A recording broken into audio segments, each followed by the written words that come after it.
தன்னை நன்றாக தமிழ் செய்திடவே என்னை நன்றாக படைத்திட்ட இறைவனுக்கு முதல் வணக்கம். அன்றலர் தாமரை என வீற்றிருக்கக்கூடிய அன்பிற்கினிய மாணவ செல்வங்களே, உங்களுக்கும் இனிய வணக்கங்கள்.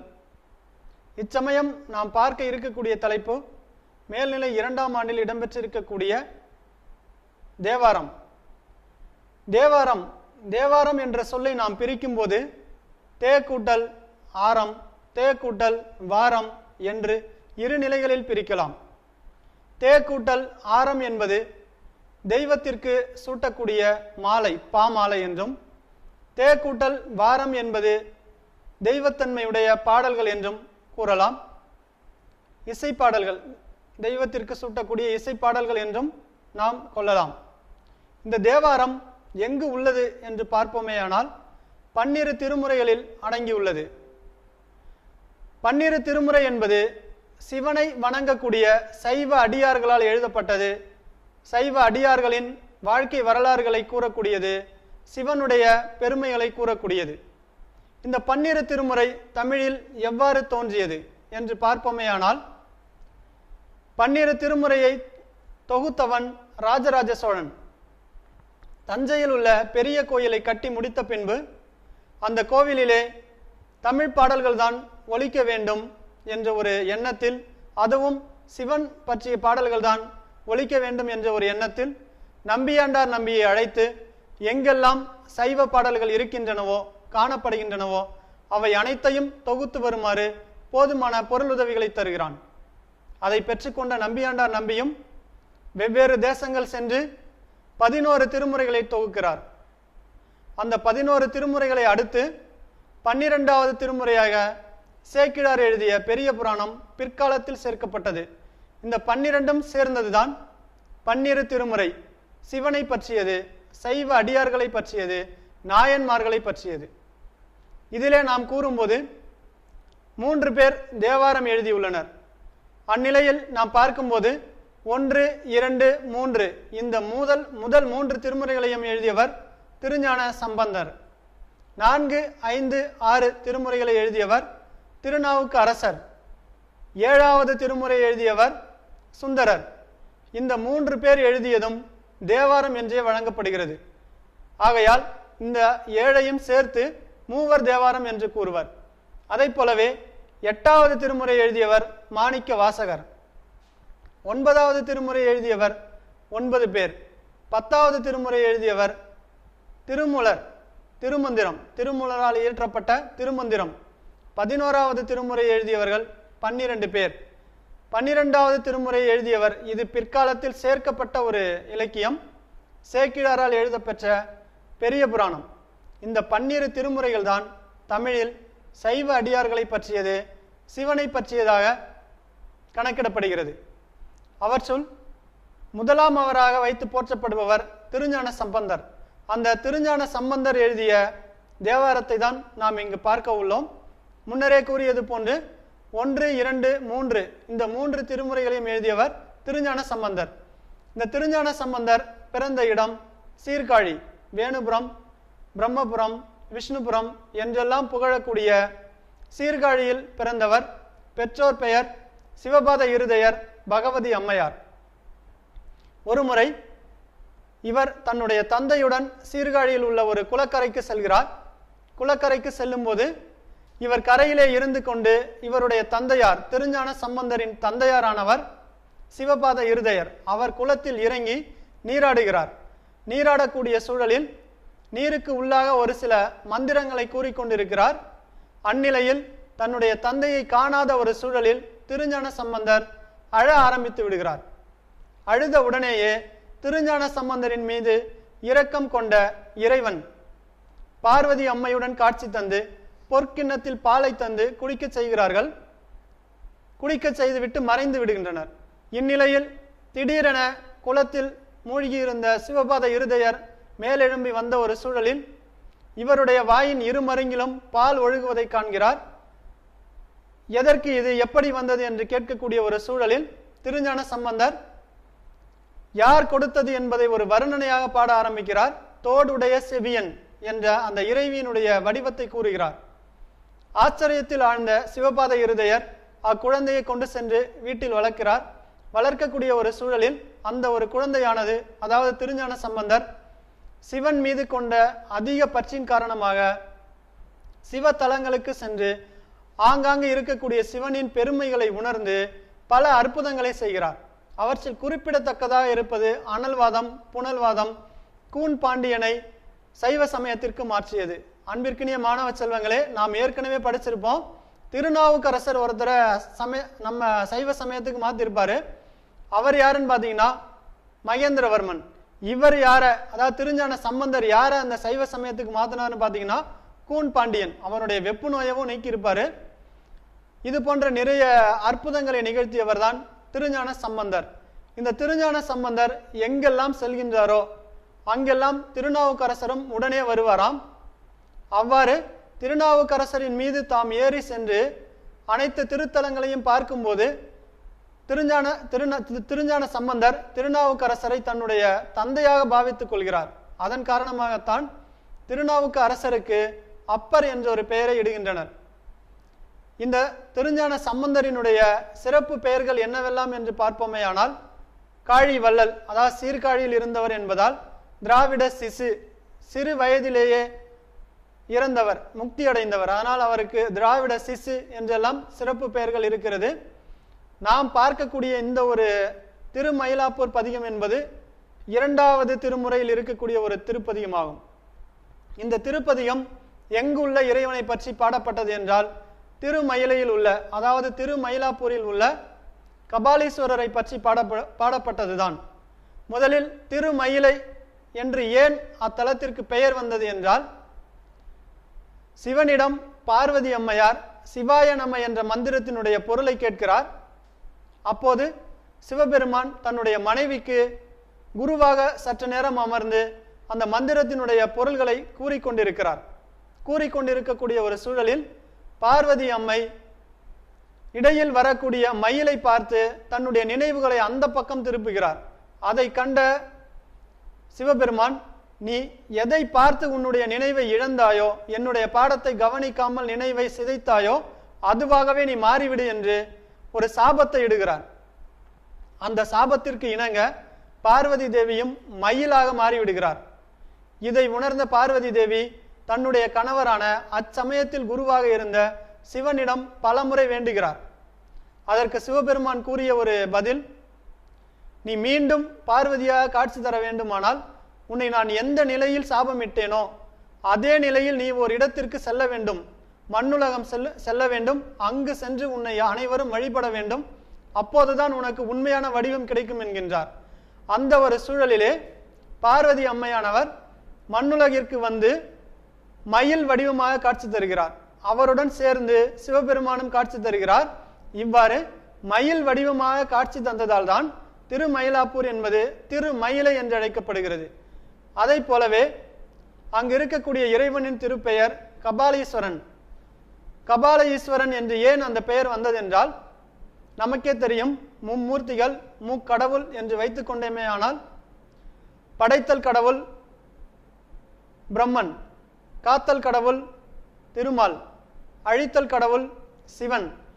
இந்த மூவருமே மும்மூர்த்திகள் என்று போற்றப்படுவார்கள். அதிலே சிவபெருமான் அழிவற்றவர், பிரம்மனுக்கு அழிவு உண்டு. இதை உணராத பிரம்மன் சிவபெருமானிடம் உருவத்தில் ஒத்திருப்பதால் நாம் இருவருமே ஒன்றுதான் என்று கூறுகிறார். இதை ஏற்காத சிவபெருமான், இல்லை உனக்கு அழிவு உண்டு என்று கூறுகிறார்.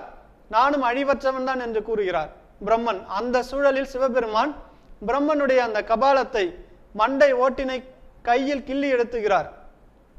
அவ்வாறு அந்த கபாலத்தை கையில் வைத்திருந்த ஈஸ்வரன் இருக்கக்கூடியது என்பதால் தான் அந்த திருத்தலத்தினுடைய பெயர் கபாலீஸ்வரர் ஆலயம் என்று அழைக்கப்படுகிறது. இன்றும் இந்த கபாலீஸ்வரமானது மிகச் சிறப்பான முறையில் காட்சி தரக்கூடிய ஒரு ஆலயமாக இருக்கிறது.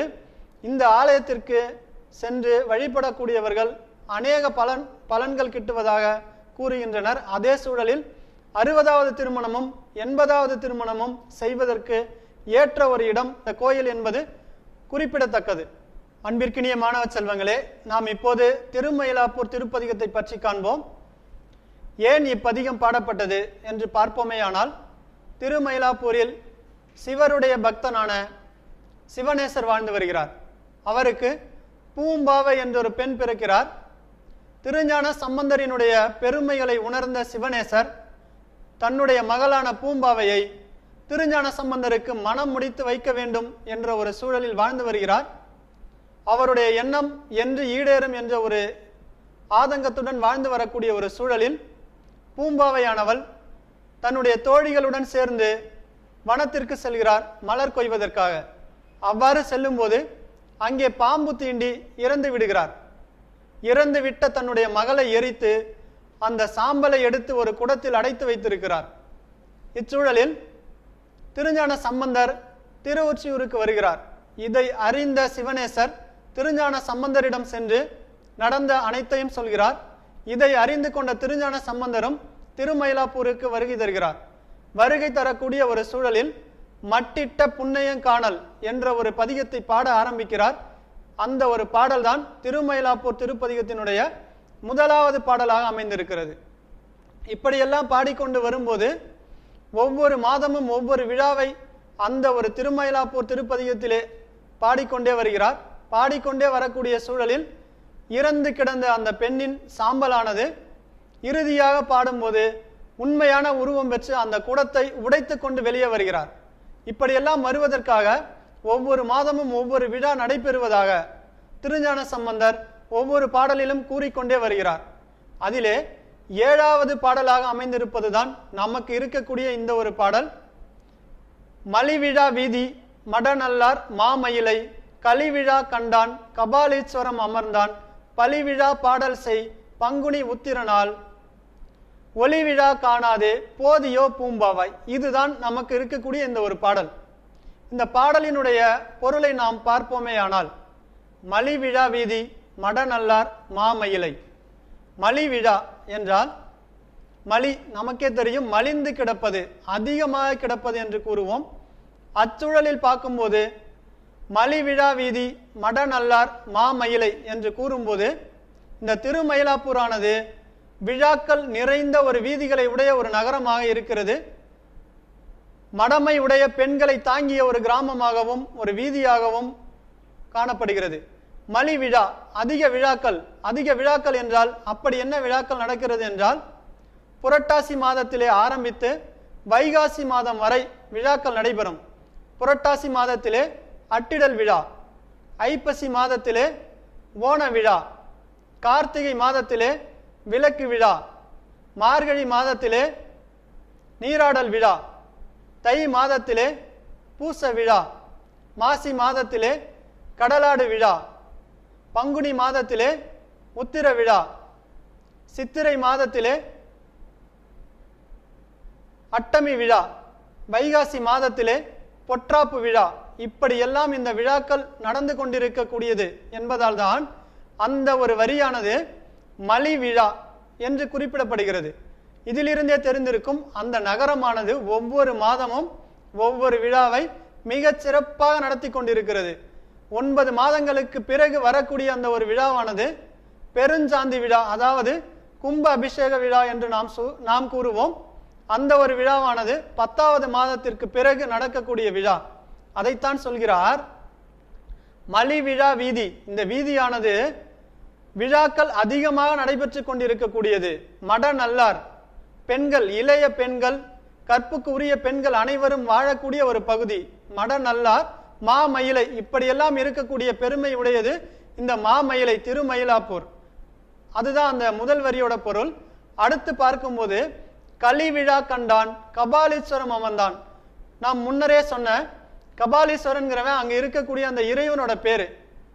அதனால இந்த கபாலீஸ்வரத்துல இருக்கக்கூடிய அந்த இறைவனானவர் கலிவிழா கண்டார். எப்ப பார்த்தாலும் விழா நடந்துகிட்டே இருக்கத்தால அடிக்கடி அவர் எழுச்சி தந்துகிட்டே இருக்கிறார். விழாக்கள் என்பது நம்முடைய மகிழ்ச்சியோட வெளிப்பாடு. இறைவன் இருக்கிறார் என்பதை நாம் எல்லாம் உணர்த்தக்கூடிய ஒரு செயல்பாடு. அனைத்து உறவுகளும் உறவினர்களும் ஒருங்கே நின்று பூஜிக்கக்கூடிய ஒரு நிலை. ஆகையால் இப்படி அடிக்கடி கலிவிழா என்பது அதிக காலமாக உடனுக்கு உடனாக எழுச்சி தரக்கூடிய ஒரு சூழலில் இருப்பதுதான் கலிவிழா. இங்கு இருக்கக்கூடிய அந்த கபாலீஸ்வர இறைவனானவர் அடிக்கடி காட்சி தந்து கொண்டிருக்கிறார், எழுச்சியை தந்து கொண்டிருக்கிறார் என்பதுதான் இந்த இரண்டாவது அடியினுடைய பொருளாகும். அதை அடுத்து பார்க்கும்போது பலி விழா பாடல் செய் பங்குனி உத்திர நாள். பங்குனி உத்திரம் நமக்கு இப்ப சொல்லிட்டு இருக்கக்கூடிய இந்த ஒரு பாடலே பங்குனி உத்திர விழாவை பற்றியதுதான்.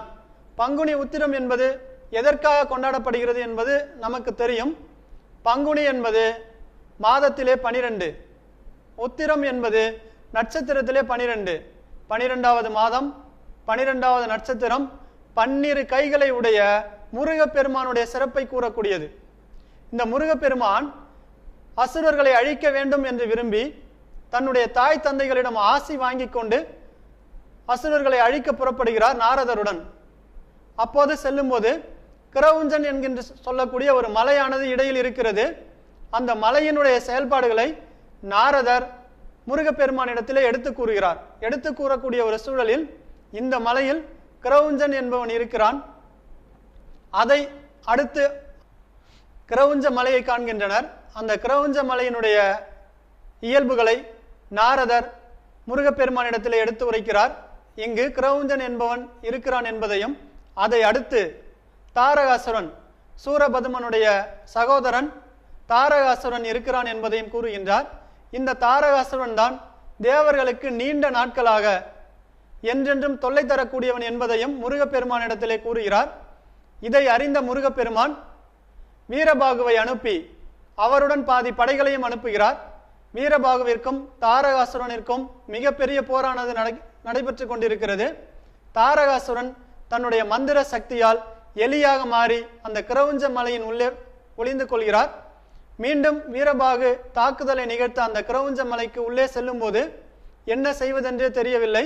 மாய மலையாக இருப்பதால் அங்கு முருகப்பெருமானுடைய படைகள் பெருமளவும் சிதைக்கப்படுகிறது. இதை அனைத்தையும் மீண்டும் நாரதர் முருகப்பெருமானிடத்திலே கூறுகிறார். இதை அடுத்து நேரடியாக முருகப்பெருமான் தாரகாசுரனை எதிர்கொள்கிறார். அவ்வாறு எதிர்கொள்ளும் போது தன்னிடத்திலே இருக்கக்கூடிய அந்த வேலாயுதத்தை ஏவி விடுகிறார். முழுவதுமாக அந்த மலையே உடைந்து தாரகாசுரனும் இறக்கின்றான். இந்த ஒரு நிகழ்வு தான் நாம் பங்குனி உத்திரமாக கொண்டாடுகிறோம். இந்த அழிவிற்கு பிறகு முருகப்பெருமான் தெய்வானையை மணக்கிறார். இந்த பங்குனி உத்திர திருநாளில்தான் திருமாலுக்கும் ஆண்டாளுக்கும் திருமணம் நடந்ததாக ஒரு தகவல், அதை போலவே ராமனுக்கும் சீதைக்கும் திருமணம் நடந்ததாக ஒரு தகவல், அதை போலவே பார்வதிக்கும் சிவனுக்கும் திருமணம் நடந்திருக்கிறது. இன்றும் முருகப்பெருமானுக்கும் தெய்வானைக்கும் திருமணம் நடக்கிறது. இவ்வாறு இந்த ஒரு நன்னாள் என்பது தீமைகளை வேறறுக்கக்கூடிய ஒரு நாள். அதனால்தான் இது என்ன சொல்கிறார் என்றால் பலி விழா என்று கூறுகிறார். பலி என்றால் நமக்கே தெரியும், பதிலுக்காக தருவது, பூசையிடுவது. முன்பொரு காலகட்டத்தில் அந்த அசுரர்களை அழித்த அந்த ஒரு நாளானது இன்று கொண்டாடக்கூடிய ஒரு பலி விழாவாக காட்சி தருகிறது இந்த பங்குனி உத்திர நாள். அதுதான் அந்த 3வது வரிக்குள்ள பொருள். கடைசியா சொல்லும் போது ஒளி விழா காணாதே போதியோ பூம்பாவாய் என்கிறார்.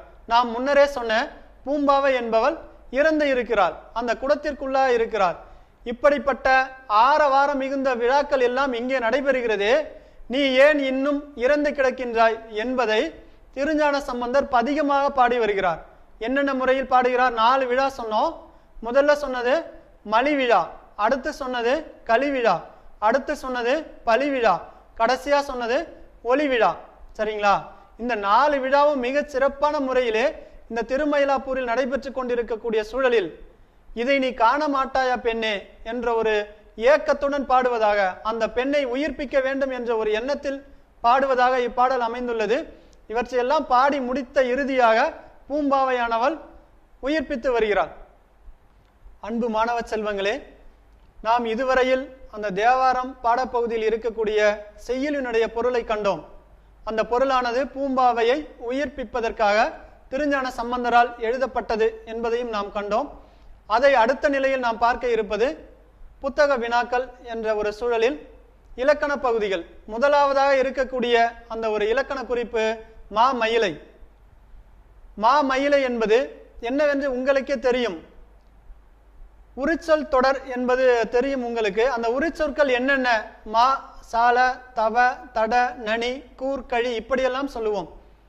ஒரு தொடர் இருக்கிறது என்றால் அதை மேலும் மிகைப்படுத்தி சொல்வதுதான் உரிச்சொல் தொடர். அந்த வகையிலே நாம் பார்க்கும்போது மயிலை என்பது மயிலாப்பூர், அதையே நாம் மிகைப்படுத்த வேண்டும் என்பதற்காக சொல்வது உரிச்சொல் தொடர் மா என்று சொல்கிறோம். அதனால் இந்நிலையில் மா மயிலை என்பது உரிச்சொல் தொடராக இருக்கிறது. அதை அடுத்து பார்க்கும்போது புணர்ச்சி விதி. புணர்ச்சி விதியை பார்க்கும்போது பூம்பாவாய், நாம் முன்னரே சொன்னோம் பூம்பாவாய் எங்க வந்ததுன்னு உங்களுக்கே தெரியும், இறுதியா வரும். யாரு அவர் அப்படிங்கிறது நமக்கு தெரியும். அந்த பூம்பாவாய் என்பதை நாம் பிரித்து பார்ப்போமே ஆனால் பூ கூட்டல் பாவாய் என்று பார்ப்போம். இச்சூழலில் உங்களுக்கு எளிதான ஒரு அந்த புணர்ச்சி விதியும் கூட இது. நிலைமொழியானது பூ என்று இருக்குமாயின் ஒரே ஒரு விதிதான், பூ பெயர் முன் இன மென்மையும் தோன்றும். அவ்வளவுதாங்க, வேற எந்த விதியுமே கிடையாது. நிலைமொழியில நமக்கு பூ இருக்குது, அதனால நம்ம அந்த விதியை இங்க பயன்படுத்துறோம். இந்த விதியோட பொருள் என்ன அப்படின்னு பார்த்தோம்னா, பூ பெயர் முன் இன மென்மையும் தோன்றும். நிலைமொழியானது பூவாக இருந்தா வருமொழியில வல்லினம் வரும். அந்த வல்லினம் வரும்போது இன மென்மை தோன்றும். எந்த வல்லினம் இருக்குதோ அதோட இணை எழுத்து மென்மையா தோன்றும், அதாவது மெல்லினமா தோன்றும். நமக்கு தெரியும் இணை எழுத்து என்னன்னு சொல்லி, இக்குக்கு இணை எழுத்து இங்கு, இச்சுக்கு இணை எழுத்து இஞ்சு, அப்படியே நம்ம சொல்லிக்கிட்டே வருவோம். சரிங்களா? அப்படி சொல்றப்ப இங்க இருக்கிறது இப்பு இருக்குது வருமொழியில, அந்த இப்புக்கு இணை எழுத்து என்ன அப்படின்னு சொல்லிட்டு பார்த்தோம்னா இம்மு தான். அந்த ஒரு சூழலை நம்ம பார்க்கும்போது பூம் கூட்டல் பாவாய்ன்னு இருக்கும், அது அப்படியே சேர்ந்தா பூம்பாவாய் அப்படின்னு சொல்லிட்டு வந்துடும். அது அடுத்து இருக்கக்கூடியது பகுபத உறுப்பிலக்கணம். அதை நாம் பார்க்கும்போது கண்டான். நாம் முன்னரே சொன்னது போல முதல் எழுத்தை மட்டும் அது ஒரு கட்டளை சொல்லாக பொருள் தரக்கூடிய ஒரு அளவில் இருந்தால் அதை நாம் பகுதியாக ஏற்றுக்கொள்ளலாம். இங்கு நாம் பார்க்கும்போது க தான் இருக்கு, அது ஒரு கட்டளை சொல்லா வருமா அப்படின்னு சொன்னா வராது. அப்ப நம்ம அடுத்து இருக்கக்கூடிய அந்த ஒரு எழுத்தை எடுக்கிறோம், கண்ணுன்னு சொல்லி எடுக்கிறோம். கண்ணுன்னு சொல்லி எடுக்கிறப்ப ஒரு பொருள் தருது. நமக்கு பகுதி எப்பவுமே எப்படி இருக்கணும்னு பாத்தீங்கன்னா கட்டளை சொல்லா இருக்கணும். ஆனா இங்க இருக்கக்கூடிய கண்ணுங்கிறது அது ஒரு பெயரா இருக்கு, அதுவும் சினை பெயரா இருக்கு. அதனால நாம அதை என்ன பண்ணணும்னு பாத்தீங்கன்னா நீட்டணும், அதை கட்டளை சொல்ல ஆக்கணுங்கிறதுக்காக நீட்டுறோம். அப்படி நீட்டும் போது கண் என்ற அந்த ஒரு உறுப்பு கான் என்று வருகிறது. இப்ப பாத்தீங்கன்னா கான் என்பது கட்டளை சொல், கண்டிப்பாக கான் என்பதை நாம் பகுதியாக வைத்துக் கொள்ளலாம். அதே அடைப்பில் கண் என்பதை விகாரமாக வைத்துக் கொள்கிறோம். அதை அடுத்து இருக்கக்கூடியது டான். இதை நாம் பிரிக்கும் போது இட்டு கூட்டல் ஆண் என பிரிக்கிறோம். இட்டு என்பது இடைநிலை. அதிலும் எந்த இடைநிலை என்று பார்த்தால் இடைநிலை பொதுவாகவே காலம் காட்டும் என்பதால் முக்காலத்திற்கும் உரிய இடைநிலைகள் உள்ளன. இத்து இட்டு இரு இன்னு இந்த நான்கும் இறந்த காலத்தை காட்டக்கூடிய இடைநிலைகள். கிரு கின்று ஆனின்று இந்த மூன்றும் நிகழ்காலத்தை காட்டக்கூடிய இடைநிலைகள். இப்பு இவ்வு இந்த இரண்டும் எதிர்காலத்தை காட்டக்கூடிய இடைநிலைகள். இங்க நமக்கு என்ன இடைநிலை வந்திருக்குங்க? இட்டு வந்திருக்கு. சரியா? அந்த இட்டு வந்திருக்கிறதால இதை நம்ம என்ன இடைநிலைன்னு சொல்றோம்? இறந்த கால இடைநிலை. அதை அடுத்து பார்க்கிறோம் ஆண் இருக்கு. ஆண் என்பது விகுதி. அது என்ன விகுதி அப்படின்னு பாத்தீங்கன்னா கண்டான்ங்கிறப்ப உங்களுக்கு தெரியும், விகுதி பெரும்பாலும் என்னத்தை உணர்த்தும்? திணை பால் இடம். இதை தெளிவா நமக்கு உணர்த்தும். அப்படி நம்ம பாக்குறப்ப அது என்னவா வரும்னு பாத்தீங்கன்னா ஆண்பால் வினைமுற்று விகுதி. சரிங்களா?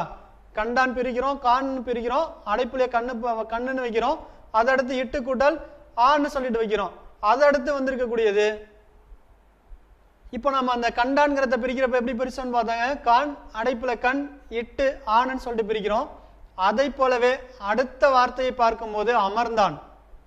இங்க நாம பார்க்கணும், அந்த முதல் எழுத்தை பார்க்கிறோம், கட்டளை சொல்ல வருதா? இருக்கு, வரல. ரெண்டாவது எழுத்தையும் பார்க்கிறோம், ம இருக்கு, அம வரல. மூணாவது எழுத்தையும் பார்க்கிறோம், அமர் அப்படின்னு இருக்கு. அமர் அப்படிங்கிறது ஒரு கட்டளை சொல்லுதான், நமக்கே தெரியும், ஒரு செயலை செய்ய சொல்ற மாதிரி வருது. அப்ப அந்த அமருங்கிறத பகுதியா வச்சுக்கிறோம். அது அடுத்து வர்றது இந்து இருக்கு. இந்து நமக்கு அந்த இடத்துல உறுப்பா நிக்காது, அதனால இத்து அதோட வல்லினத்தை போடுறோம். அப்ப இத்துங்கிறது நமக்கு உறுப்பா நின்று இந்துங்கிறது விகாரமா மாறிடும்.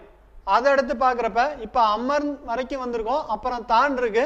இதை நம்ம பார்க்கும்போது இத்து கூட்டல் ஆண் அப்படின்னு பிரிக்கிறோம். இப்ப நம்ம அதுக்கெல்லாம் அந்த உறுப்பு எழுதும் போது அமருங்கிறது பகுதி, இத்துங்கிறது சந்தி, இந்து விகாரம். அடுத்து இருக்கக்கூடிய இத்து நான் முன்னாடியே சொன்ன மாதிரி காலம் காட்டணும். அது என்ன காலம் காட்டுதுன்னு பார்த்தீங்கன்னா இறந்த காலம் காட்டுது. அதை அடுத்து பார்க்கும்போது ஆண் இருக்கு. நம்மளே அந்த வார்த்தையை படிக்கும் போதே தெரியும், அமர்ந்தான் அப்படிங்கிறது ஆண்பால சொல்லுது. அதனால இது ஆண்பால் வினைமுற்று விகுதி. சரிங்களா? இப்படிலாம் நாம பார்க்கும்போது இந்த திருமயிலாப்பூர் திருப்பதிகத்துல நமக்கு எந்த ஒரு சந்தேகமும் இருக்காதுன்னு நினைக்கிறேன். திருஞான சம்பந்தரால் எழுதப்பட்டது. அவரோட சிறப்பு பேர் என்ன அப்படின்னு சொல்லிட்டு பார்க்கணும். யாருக்காக எழுதப்பட்டது? பூம்பாவைக்காக எழுதப்பட்டது அப்படிங்கிறத சொன்னோம். அதில் சொல்லியிருக்கக்கூடிய விழாக்கள் என்னென்ன அப்படிங்கிறதையும் நாம சொன்னோம். அதில் தெளிவா நமக்கு குறிப்பிட்டிருக்கக்கூடிய ஒரு விழானா என்ன விழா சொன்னாங்க? பங்குனி உத்திர நாள் விழா சொன்னோம். இந்த பங்குனி உத்திர நாள் விழா ஏன் வந்தது அப்படிங்கிறத சொன்னோம். இது திருமணம் செய்வதற்கு ஏற்ற ஒரு விழா, ஏற்ற ஒரு நாள். இதை நம்ம திருமண விரத நாள்னே சொல்லலாம். இந்த நாள்ல நாம விரதம் இருந்தோம் அப்படின்னு பாத்தீங்கன்னா அந்த கணவன் மனைவியோட ஆயுட்காலம் அதிகரிக்கும் அப்படின்னு சொல்றாங்க. இந்த பங்குனி உத்திரம் எத்தனை இடத்துல எப்படி நடந்தாலும், திருமயிலாப்பூர்ல மிக சிறப்பான முறையில் நடந்தாலும், பழனியில் திரு ஆவினங்குடி ஆகிய பழனியில் நடைபெறக்கூடிய பங்குனி உத்திர திருவிழா தான் இன்றளவும் மிக சிறப்பான முறையில் இருக்கு. ஆகையால் அன்பிற்கினிய மாணவ செல்வங்களே, நாம் இந்த திருமயிலாப்பூர் திருப்பதிகத்தில் எந்த ஒரு சந்தேகமும் இல்லாத அளவில் கற்றுள்ளோம் என்பதை உறுதிப்படுத்தி கொண்டோம். நீங்கள் அனைவரும் சிறப்பான மதிப்பெண்ணை பெற்று வாழ்வில் வெற்றி பெற வாழ்த்துக்கள்.